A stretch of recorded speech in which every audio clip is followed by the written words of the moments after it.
Welcome, welcome, welcome. Welcome back to Y&R For Life, where we talk about all things Y&R related. We talk about what's going on, what's currently happening, my predictions. Hey, we even talk about fashion on the show because I'm a big time fashion girl, so we got to spill the tea about that from time to time. If you're new to this channel, my question is, what took you so long to get here? And if you are returning, what's up? Long time no see. It's been an interesting week. It's definitely been an interesting week. Kind of a lot of back and forth, what have you, but we're going to talk about it. My usual disclaimer, if you don't want to know what's going on, you kind of want to get caught up on your own, this might not be what you want to see or hear, but I am so grateful that you are here. And once again, if you like this type of content, it would be so kind if you could hit that like and subscribe button and share. Don't forget to hit that bell notification so that you don't miss a single video that I post here on Y&R For Life. So we're going to kind of get into it.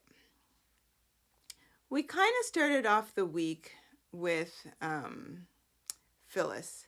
And she kind of just was in, like maybe one episode maybe?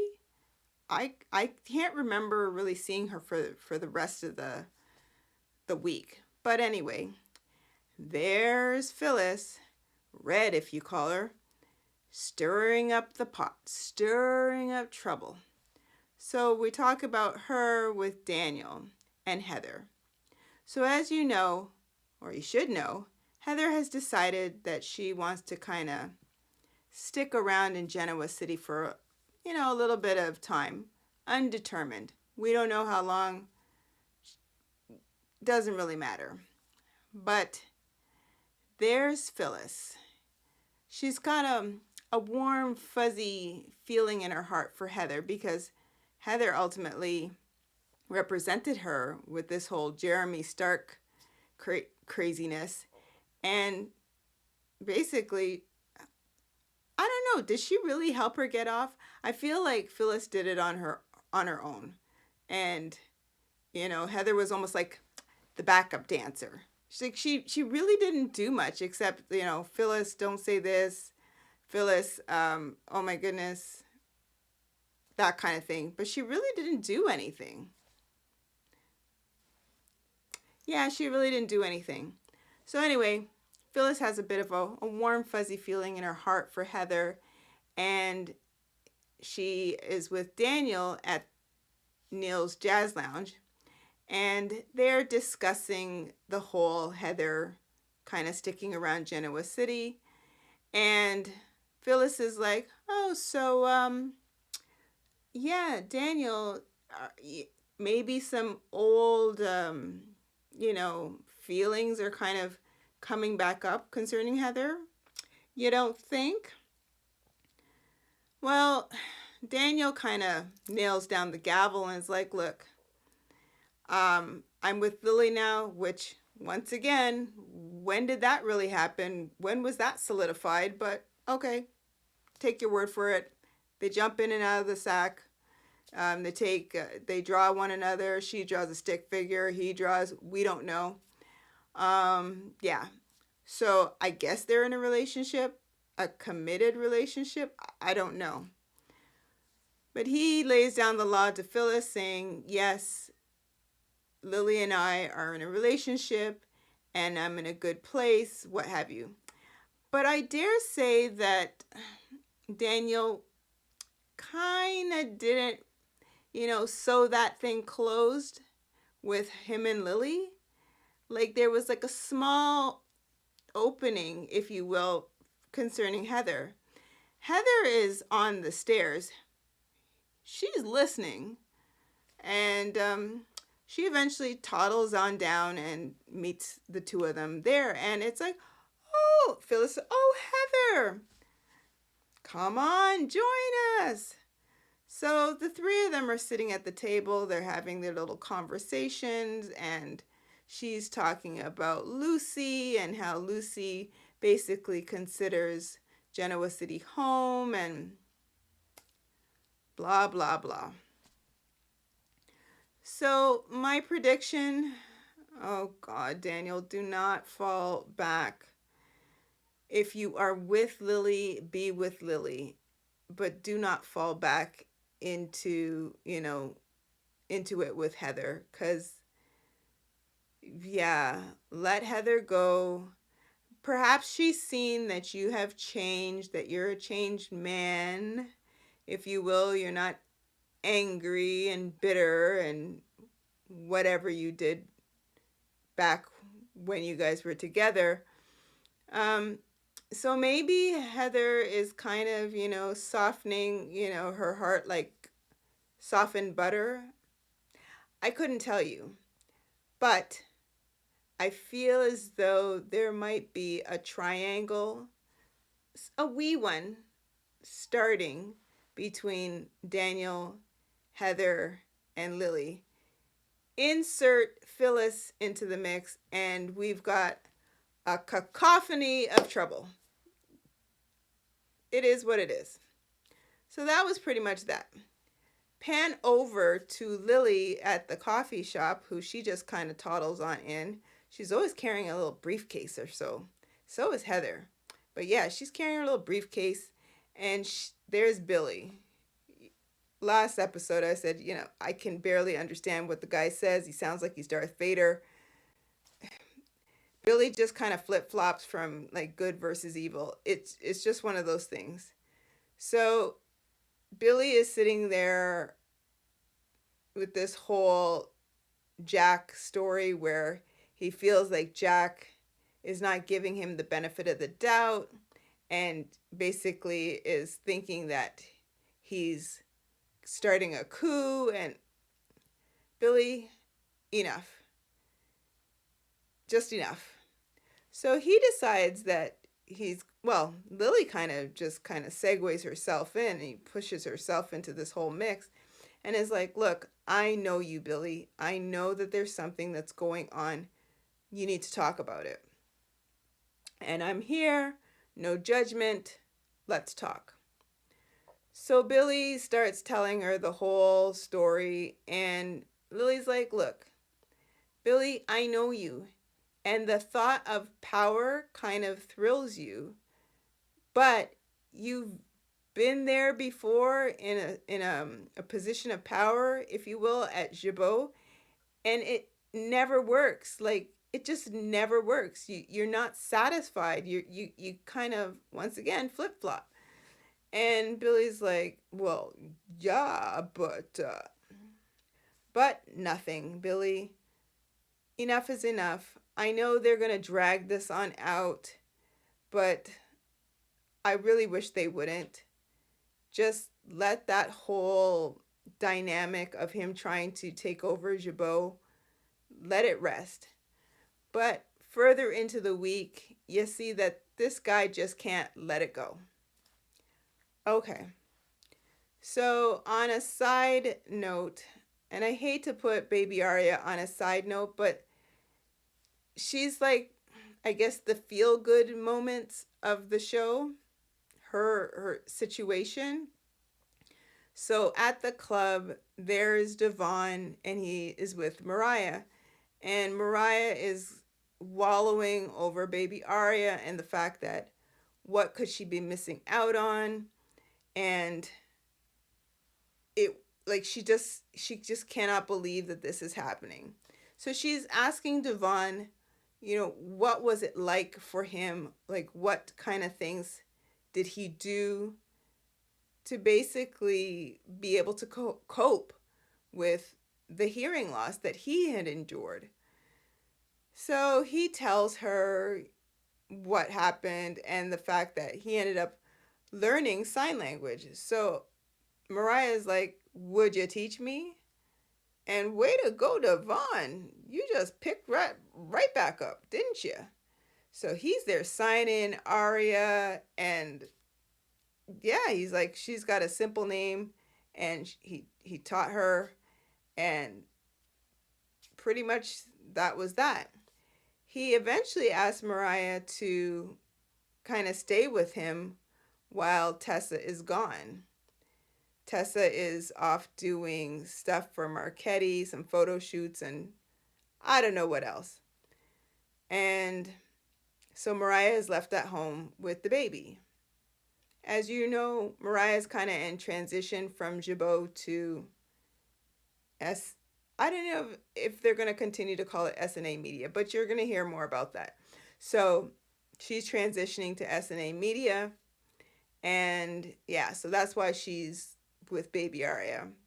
She ends up moving into the Chancellor Mansion sometime throughout the week. And that was pretty much that. So that was the kind of feel good type moment. But anyway, the rest of the week was spot on with Nikki Newman. Oh, she was just on a roll. She put Audra in her place. She was putting Kyle in his place and looking just amazing. Another week has gone by and they have, bravo, done me proud with the fashion concerning Nikki. Poor Victoria still looks a hot mess. But anywho, so Nikki basically laid down the law to Audra and said, look, you can keep your job, and I'm taking the job as CEO of Newman Media, because Victor had offered it to her and basically told her, you're going to be this, Nick, you're going to be in your mom's former position, and it's a whole shakedown. So she tells Audra, yes, I'm taking the position, and in order for you to keep your job, here's the thing, you gotta leave Kyle Abbott alone, let him work on his marriage to my granddaughter, and yeah. Well, Audra's like, yes, Mrs. Newman, because Audra, once again, is out for herself. No matter who you see her with, Audra is out for Audra. Plain and simple.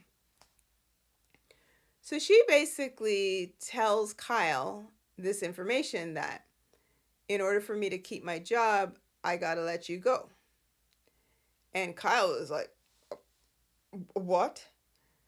And she's like, I'm gonna try and basically have you and your job secure, but how would you think about having a secret affair? Dum da dum dum.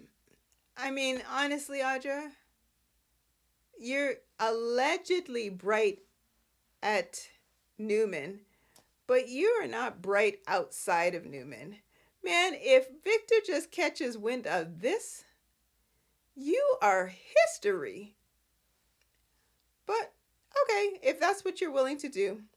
So at one point, her and Kyle end up in her in her hotel room, because Kyle brap brap brap on the door while Audra was speaking to Nikki, and she's like, shh, don't, like, shh, I'm on the phone, that kind of thing. And the two of them get hot and heavy. Nikki had asked Audra if she would come down the stairs, if you will, to meet her for what she was having dinner, I guess, at the club. Audra's like, give me about half an hour. Did she not doll herself up? And she had on this red dress. Now I'll give her this. She looked good in that dress. She looked good. And then Kyle kind of toddles down the stairs and she kind of looks over.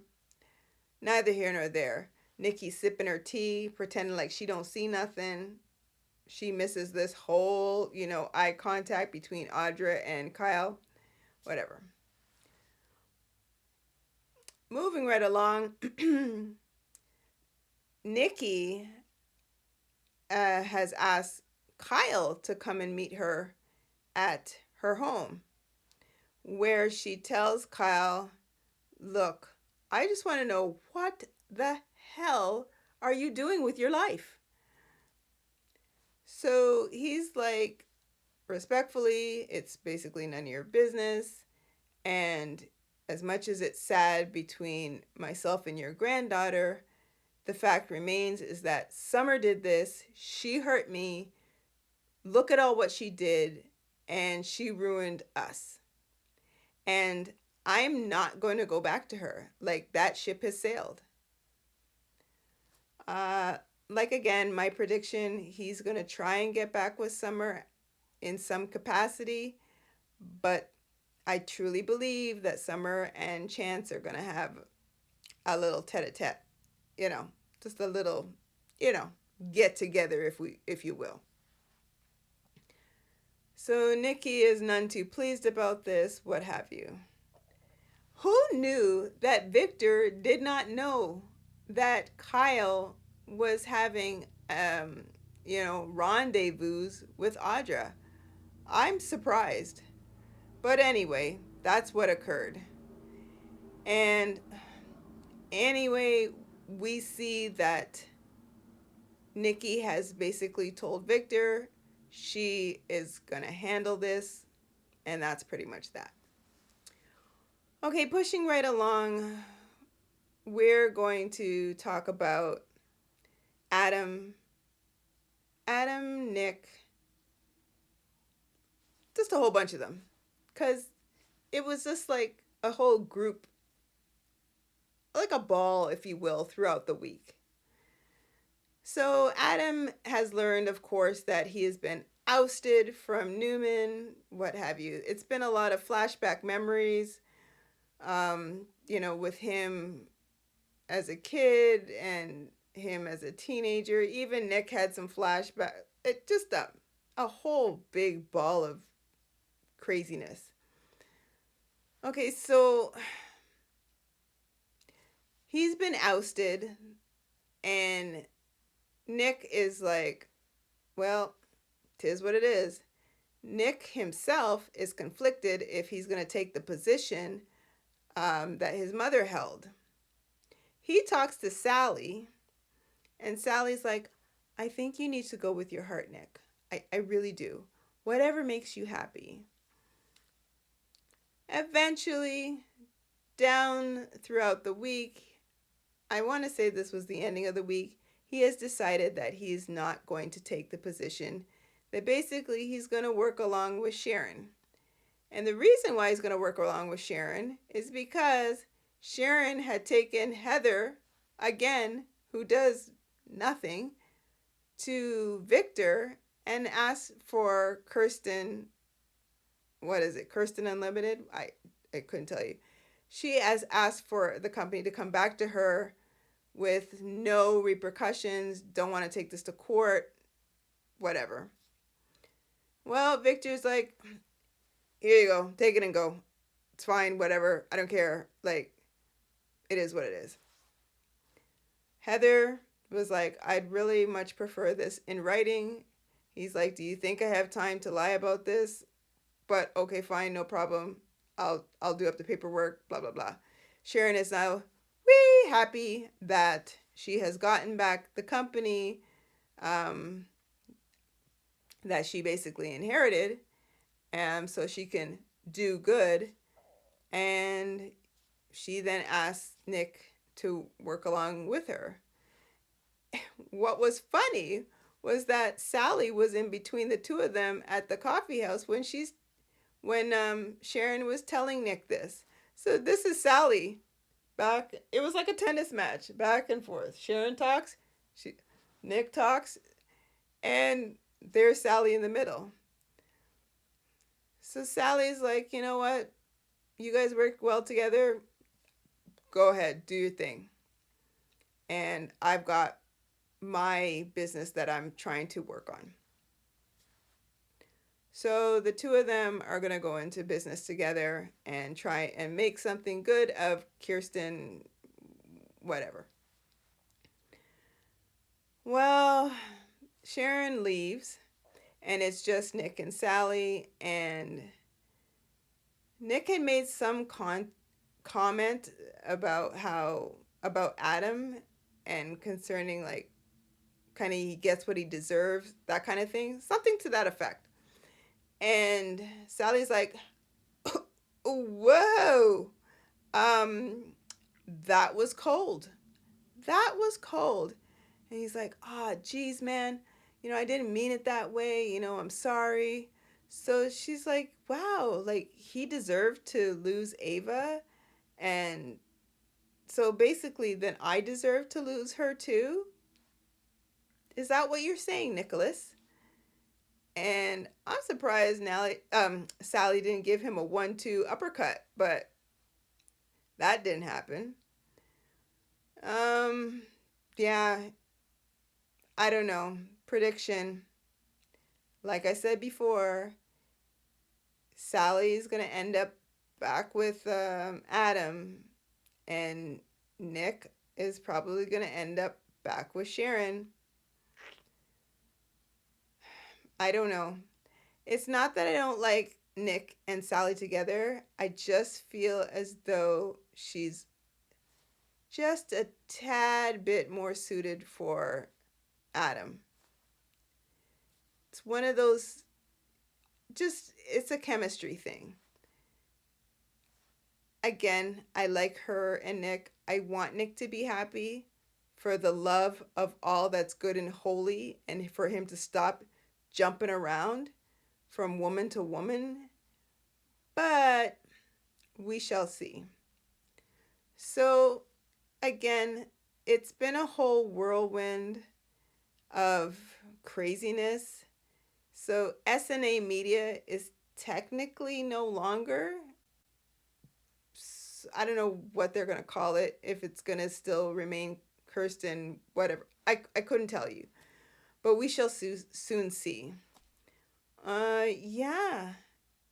It's just been one of those odd weeks, but it's been a good week. Again, I like the fact that Nikki is taking control.